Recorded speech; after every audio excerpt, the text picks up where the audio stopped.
el movimiento obrero tiene que ser independiente del poder de turno. Bueno, Sergio, estamos de vuelta en el aire y contanos un poquito con quién estamos en este momento. Con dos invitados. Vamos a presentar a uno, porque el otro vino de acompañante. Sí. Estamos con Carlos Frigoli, que es candidato a senador provincial en la provincia de Buenos Aires por el partido Política Obrera. Para el que no conoce la Política Obrera, es una organización política argentina de izquierda, de tradición trotskista, que se constituyó en los primeros años a partir de una ruptura dentro del Partido Obrero. Su principal referente es Jorge Altamira, una figura histórica del trotskismo en Argentina. Carlos, ¿qué tal? ¿Cómo estás? Bien, gracias por la invitación. Bueno, primero, muchísimas gracias por acercarte a la radio. Las notas presenciales siempre son más ricas que las que pueden salir por teléfono. La primera pregunta es, ¿quién es Carlos? Mira, yo soy un viejo militante de izquierda, de alguna simpatía que tuve con el peronismo en mi adolescencia. Después del Cordobazo me incorporé a Política Obrera. Bien. Una organización clandestina de esa época. Acordate que había, bajo el Onganiato, había una ley anticomunista que te metían en cana, no ya por militar o por activar, sino por pensar. Claro. En términos marxistas. Se iba preso y había efectivamente unos cuantos centenares de presos. Fue una dictadura jodida. Sin embargo, uno se recuerda esa época comparada con la que vino después de Videla. Claro. ¿No es cierto? Que sufrimos un verdadero genocidio. Entonces, bueno, siempre milité desde esa época básicamente en el movimiento sindical. Claro. ¿Y cómo nace el amor por el movimiento? Hasta el golpe de Estado del 76, yo trabajaba en una fundición que estaba en Villa Martelli. Se llamaba Santini. Muy odiada por los vecinos, porque la fundación le ensuciaba la ropa a todas las vecinas con hollín. Y yo vivía en Lanús. Después, tenía que tomar tres cosas. Ahora vivo en Martelli y ya Santini no existe más. Con el golpe, tuve que ir de ahí. Ya en el año 75 tuvimos serios problemas porque era miembro de la comisión interna. En el año 75, a raíz de una huelga que hicimos, nos metieron presos a los compañeros, a varios compañeros, y nos condenaron en el 77 por amenaza, una condena que no era de cumplimiento efectivo. Y después ingresé bajo la dictadura en varias empresas. Había mucho de agencia en esa época. Tuve un año. ¿Cuál es tu oficio? Mecánico de máquinas. Mecánico. En Santini de Tornero. Trabajé en Martín Amato, Inviel, que es la fábrica que hace alternadores. Claro, sí. Está en La Matanza. Sí. Un año estuve ahí por agencia. Cuando me iban a efectivizar, me echaron. Y creo que habrá saltado algo. Entre otras cosas, la empresa de seguridad que tenían ellos, que se llamaba Vanguard, era la misma empresa que hacía la seguridad en Santini. Claro. Tuve un año ahí, después entré en Stani. Stani, que ahora es... Yorgalos, es ahora. Tuvo despido. Era interesante, ahí armamos una agrupación. Tenían una imprenta en esa época adentro, importante, y había unos muchachos en imprenta muy piola, realmente gente muy activista, muy combativa, y con ellos y alguna gente de mantenimiento armó una agrupación muy clandestina, imagínate, claro. 78, 79, 80. Sí. Seguíamos en dictadura. Sí, el delegado era un tipo que le decían Chacarita, que era un hijo de perra, denunciaba a los compañeros, una cosa muy fea. Y nosotros no había elecciones, nada. Y nosotros leíamos mucho, nos preparábamos, caracterizábamos un poco lo que la situación que pasaban los compañeros, claro. y la calidad de los compañeros. Claro. No parece importante, tenía 600 trabajadores. Yo estaba en el sector de Basoca. Hacíamos el ciclo de Basoca. Y finalmente me rajaron. Nunca entendí muy bien por qué. Me dijeron algo de un engranaje que no coincidía con la máquina. Yo creo que habrán pispeado algo. Claro. Y me echaron. Sí, ya. Y bueno, pero me echaron bien. Mira, lo digo en el siguiente sentido. Yo le dije, bueno, pero me va a quedar el agujero. Dice, no, usted puede dar tranquilamente el antecedente. Y me dieron el antecedente y efectivamente, y con eso entré en Nobleza Picardo. Carlos, obviamente el Partido Obrero se rige por los principios del marxismo. ¿Cómo es hoy ser un referente que lleva a cabo esta ideología, con un presidente que está persiguiendo a los socialistas y bueno, insulta en todo momento a todo el mundo? A todo el mundo, pero en principal a la gente que se referencia con la izquierda, ¿no? Sí, bueno. Primero, los socialistas lo que pretendemos es que las relaciones entre las clases sociales y la forma de organización de la producción de una sociedad, que en definitiva es lo que vale, se vea tal como es. Por eso denunciamos la explotación capitalista, y fundamentalmente en esta época, porque esta es una época en donde el capitalismo entró en una decadencia descomunal.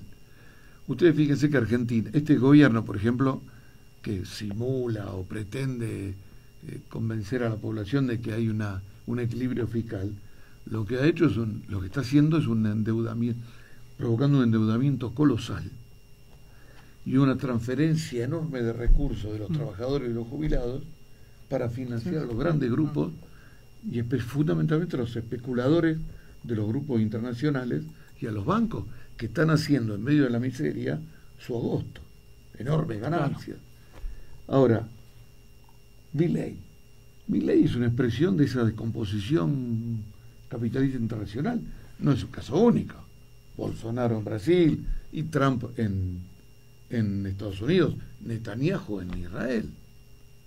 ¿No es cierto? Este régimen en su descomposición está llevando al mundo no solamente a un abismo cada vez mayor entre los poseedores y los explotados, como nunca se vio. Claro. Tipos que tienen más plata que un país. Sí. ¿No es cierto? Sí, como sí, Elon Musk y otros. Sí. Y por otro lado, llevan al mundo una guerra. Porque estamos en presencia, aunque algunos lo nieguen, de un proceso de guerra mundial. Lo de Ucrania, la masacre que hubo en Namibia y la actual situación en Palestina, donde hay un genocidio, ¿no es cierto?, por cuenta del Estado de Israel, con el respaldo de Estados Unidos y con el respaldo de los gobiernos de Occidente. Porque no hablar o no denunciar un genocidio que es el mayor del siglo y que se hace a ojos de todo el mundo, o hablar de guerra en lugar de lo que es un ataque a una las imágenes de chicos que están pasando hambre son terribles. Bueno, el uso del hambre, terrible. El uso del hambre y de la sed como arma de una limpieza étnica es terrible. Ahora te voy a decir una cosa de Vicente López referido a eso, pero lo que me das pie por una cosa que realmente, bueno, es una cosa desgarradora. Pero los gobiernos se han mantenido en silencio. Tuvo que ser una movilización masiva de la juventud y de sectores de trabajadores, o a veces de amplias capas de trabajadores, ¿no es cierto?, contra el genocidio, lo que ha obligado a algunos países a tomar una especie de distancia, con posiciones ficticias. Francia e Inglaterra han decidido reconocer el Estado de Israel, del Estado palestino. El Estado palestino no existe. No existe. Estamos hablando de dos campos de concentración a cielo abierto ocupados por tropas sionistas, donde la población no tiene derecho ni a ir de un lugar a otro. No hay posibilidad de Estado. Han destruido todo, las viviendas, los cultivos. No lo dejan acceder al mar para pescar. Entonces es un genocidio. El otro elemento son los trabajadores. Por ejemplo, en estos días que pasaron, los portuarios de Génova, los trabajadores del puerto de Génova, se negaron a cargar armamento destinado a Israel. No es la primera vez. Se ha ocurrido en otras ocasiones en ese mismo puerto. Y en Marsella, los trabajadores portuarios franceses se han negado a cargar armamento y otros elementos destinados a Israel. ¿Y qué lectura haces de esa actitud? Bueno, esa actitud es un rayo de esperanza. Exactamente. Porque en el marco de esta descomposición capitalista, ustedes se dan cuenta que Palestina, los palestinos, en las condiciones que están, necesitan desesperadamente el apoyo del movimiento obrero internacional. Como nosotros, en la época de la dictadura, necesitábamos los pronunciamientos y las acciones y movilizaciones en el exterior del país. Claro. Y hubo movilizaciones muy fuertes y posiciones muy importantes que rescataron a los compañeros detenidos y secuestrados acá. Ahora, hablando del movimiento obrero, ¿crees que hay un plan sistemático de este gobierno para destruir al movimiento obrero con la precarización laboral y que más allá de este gobierno, la Argentina es un plan sistemático a nivel mundial? Bueno, vos lo dijiste. Casi Di la respuesta. Para responder. Un cuadro de descomposición capitalista como este lleva inexorablemente un ataque sobre toda la población. Ahora voy a hablar del país, pero en Europa, Estados Unidos les está imponiendo que gasten el 5% del Producto Bruto en armas, con lo cual tienen que reducir los presupuestos para educación, para salud y para jubilaciones, con lo cual están apretando a los trabajadores y a la población en Europa. Encima le han metido aranceles y los gobiernos europeos han ido como títeres, ¿no es cierto?, a ponerse a las órdenes de este Donald Trump. Y en nuestro país pasa exactamente. Estamos en presencia de un plan de guerra contra los trabajadores y la población. Sí. Un plan de guerra que se viene expresando ya en el decreto aquel monstruo, ¿no es cierto?, ley de bases, sí, y qué sé yo, que ya lleva 1 año y medio, y que pretende avanzar hacia una precarización laboral, la eliminación de las indemnizaciones, la sobreexplotación laboral, la eliminación. La Cámara Industrial Metalúrgica de Córdoba reclama que las horas extras se paguen simple, y Sturzenegger respalda eso. Respalda el trabajo de 12 horas sin el pago de extras. Sí. Bueno, es un plan de guerra contra los trabajadores fuera de toda duda. Ahora, el problema es el siguiente: es contra los trabajadores, es contra los jubilados y los sectores medios, que inclusive respaldaron, así como muchos jubilados, a Milei, porque venían golpeados por los gobiernos anteriores. Vamos a hablar claramente. Sí. Macri y Alberto, el gobierno de Alberto Cristina, redujeron las jubilaciones. Claro.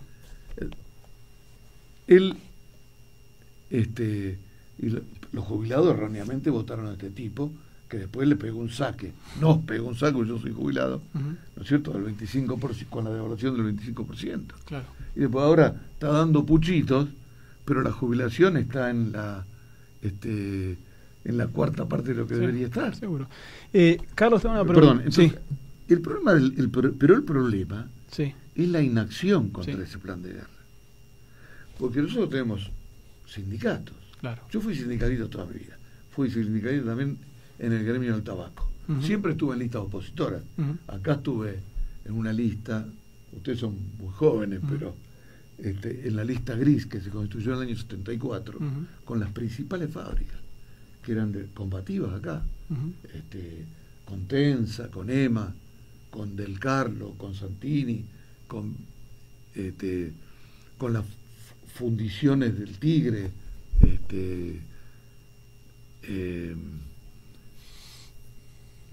con Astarza Metalúrgica, con BTV, que estaba en una fábrica de motores que estaba en Villa Adelina.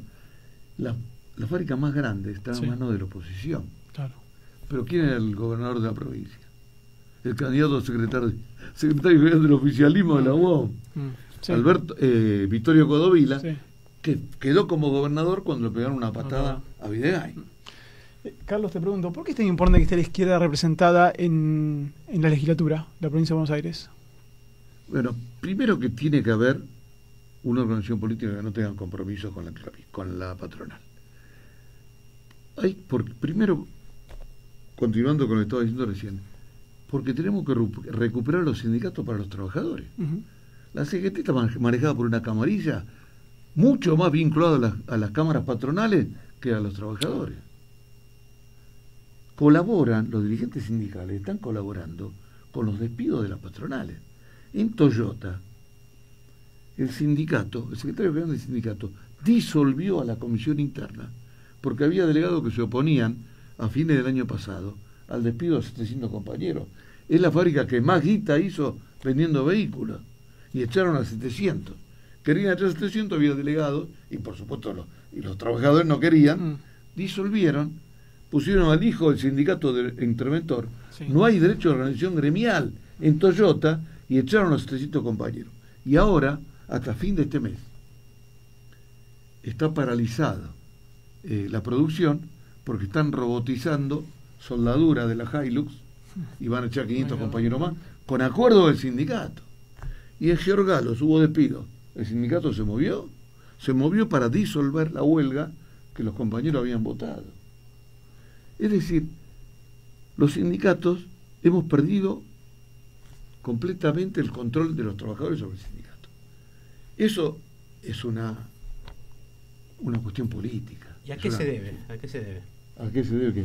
¿A qué se debe que han perdido el control sobre los trabajadores? Bueno, porque hay una burocracia sindical que hace muchos años se ha adueñado de los sindicatos y que ha sido respaldada desde el Estado, bajo los gobiernos democráticos y también bajo las dictaduras. Porque las dictaduras mandaban interventores, un teniente, un estúpido de 30 años que era un represor, pero que no sabía nada de sindicalismo, y ¿quién ponía de asesores? A las comisiones directivas. Acá, en la UOM, en la EMATA, en todos lados pasó eso.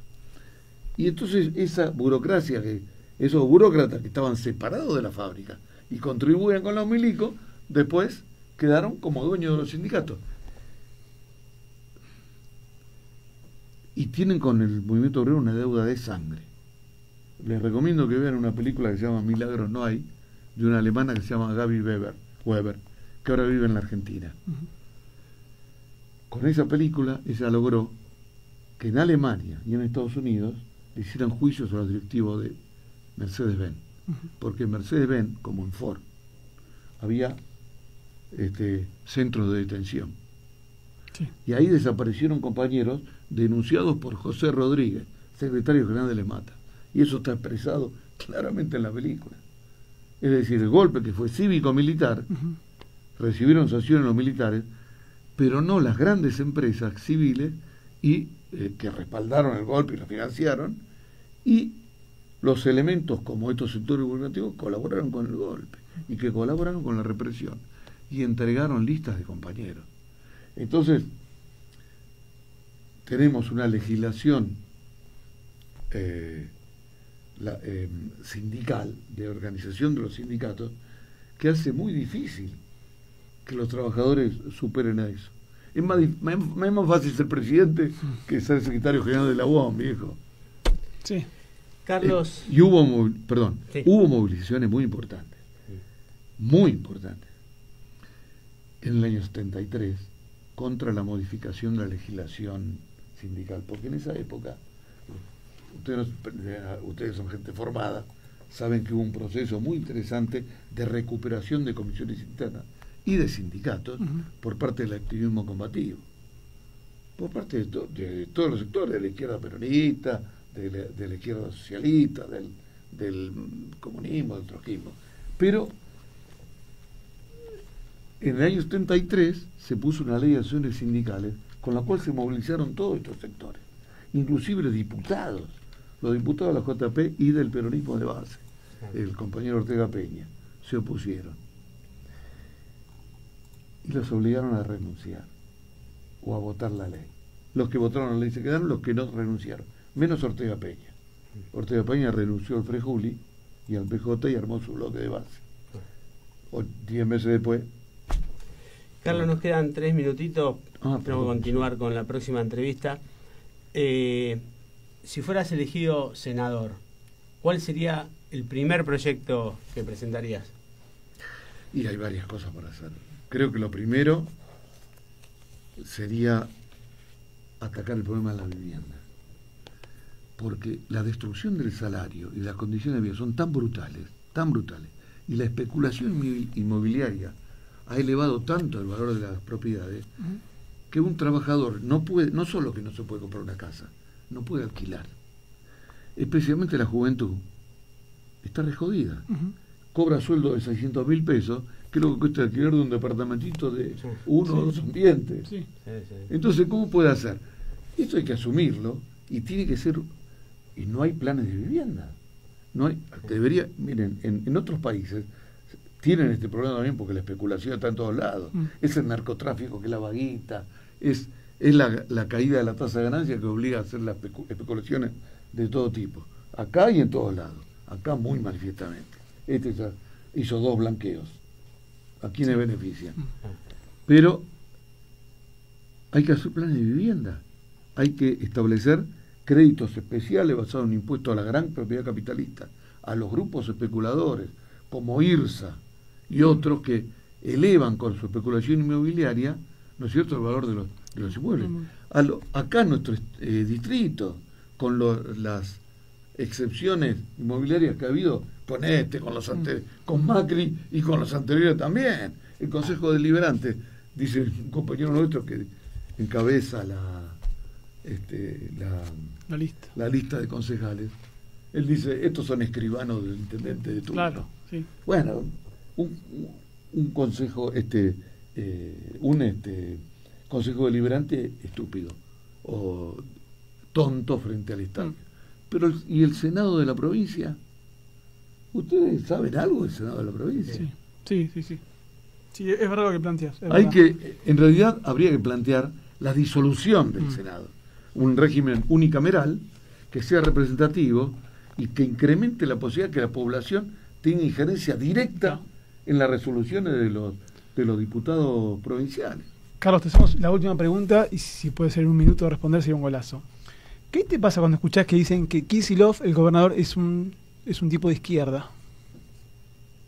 No, es un tipo de izquierda. No, yo no creo que es de izquierda. Lo has escuchado varias veces, supongo. Sí, lo acusan. Sí. Acusan el soviético. Exactamente. Le dice, ¿y qué te sucede? Bueno, para Macri, cualquier cosa que no sea un fondo de inversión extranjero es izquierda. Es un socialista. Claro.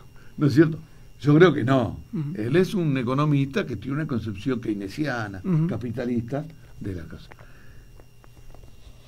No estamos de acuerdo con Kicillof. Es más, Kicillof está obligado a razonar en la crisis también con ciertos términos ajustadores, como por ejemplo la situación de los docentes de la provincia. Los docentes han perdido casi el 50% del salario en los últimos 10, 12 años. Es terrible. Sí, claro que sí. Pero eso no pasa también con los médicos. No pasa con los médicos provinciales. Yo hace muchos años ayudé. No, pero estamos bien. ¿Quieres decir cerrarlo? Cerrarlo, sí. En la época de Duhalde había 4.000 compañeros que estaban bajo contrato, o sea, irregulares, no eran de plata. Sí. En los hospitales provinciales. En forma precarizada. Sí. Yo vivía en San Martín en esa época y recuperamos la comisión interna del Hospital Castex, que es el principal de toda la sección sexta, ¿viste? Sanitaria. Y logramos imponer con un corte de ruta el año 98 de 18 días de la ruta 8. Sí. 18 días los trabajadores cortando la ruta 8. La efectivización de los 300 del Castex, de Levita, ¿no es cierto? Y entonces se vio obligado a efectivizar a los 4.000 de toda la provincia. Hay que ser, el movimiento obrero tiene que ser independiente del poder de turno. Es muy difícil, pero entiendo el concepto. Tiene que ser independiente. Carlos, te agradecemos enormemente que hayas venido para acá. Nos quedamos con un montón de preguntas, pero obviamente queda el micrófono abierto para cuando quieras y que vengas y nos cuentes un poquito más de la mirada de la izquierda en la provincia de Buenos Aires. Miren, les agradezco mucho, les dejo un par de periódicos de política obrera. Al que quiera puede ver politicaobrera.com. Tenemos bastante material. ¿Instagram de ustedes? Tenemos también Instagram. ¿Te animás a decirlo? ¿O lo encuentran ahí en la... Política Obrera, Instagram Política Obrera. Perfecto. Está por ahí. Acá. Perfecto. Política Obrera. Ahí. Perfecto, ahí estamos. Te Muy lo bien. dejo todo el material. Bueno, muy bien. Les agradezco muchísimo. No, por favor, a vos. No sé, después hablamos. Seguro que sí. Cuando vuelva. Bueno, muchas gracias, Carlos. Pasó Carlos Frigoli, candidato a senador provincial en la provincia de Buenos Aires por el partido Política Obrera.